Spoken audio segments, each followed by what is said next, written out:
तो राम राम भाई, सारी बाणा ने करवा चौथ की कहानी सुन लो। करवा चौथ व्रत कथा। कार्तिक वदी चतुर्थी को करवा चौथ कहते हैं। इसमें गणेश जी का पूजन व व्रत सुहागिन स्त्रियां अपने पति की लंबी आयु के लिए व्रत करती हैं। प्राचीन काल में द्विज नामक ब्राह्मण के 7 पुत्र और एक बीरावती नाम की कन्या थी।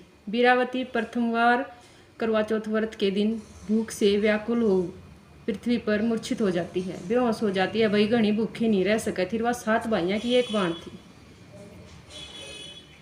तब सारे भाई यह देखकर रोने लगे और जल से मुंह धुलाकर एक भाई वट के वृक्ष पर चढ़कर छलनी में दीपक जलाकर बहन से बोले कि चांद निकल आया।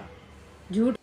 उस दिन अग्नि रूप को चंद्रमा समझकर दुख छोड़कर यह चंद्रमा को अध्रय देकर भोजन के लिए बैठी।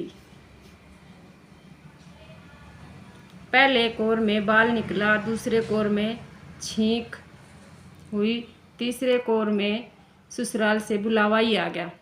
मतलब रोटी खाने लगी, एक टूक खाया, दूसरा खाया, थे कोई टूक साबत नहीं गया, कुछ न कुछ पंगा हो ही गया। ससुराल में उससे देखा कि उसका पति मरा पड़ा है। संयोग से वही इंद्राणी आई और उन्हें देखकर विलाप करते हुए बीरावती बोली कि हे माँ, यह किस अपराध का मुझे फल मिला। प्रार्थना करते हुए बोली कि मेरे पति को जिंदा कर दो। इंद्राणी ने कहा, तुमने करवा चौथ व्रत बिना चंद्रमा को अध्रय देकर तोड़ दिया। सब उसी के फल का नतीजा है। अब तुम 12 माह के चौथ के व्रत व करवा चौथ व्रत को श्रद्धा और भक्ति से विधि पूर्वक करो, तब तुम्हारा पति पुनर्जीवित हो उठेगा।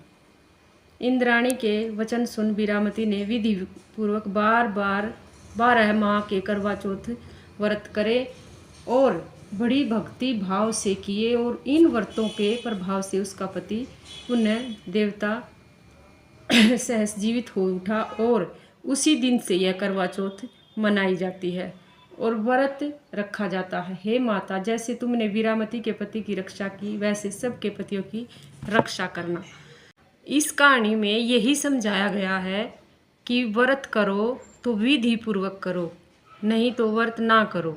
क्योंकि व्रत अगर हम विधि पूर्वक नहीं करेंगे तो उसका दुष्परिणाम भी हो सकता है।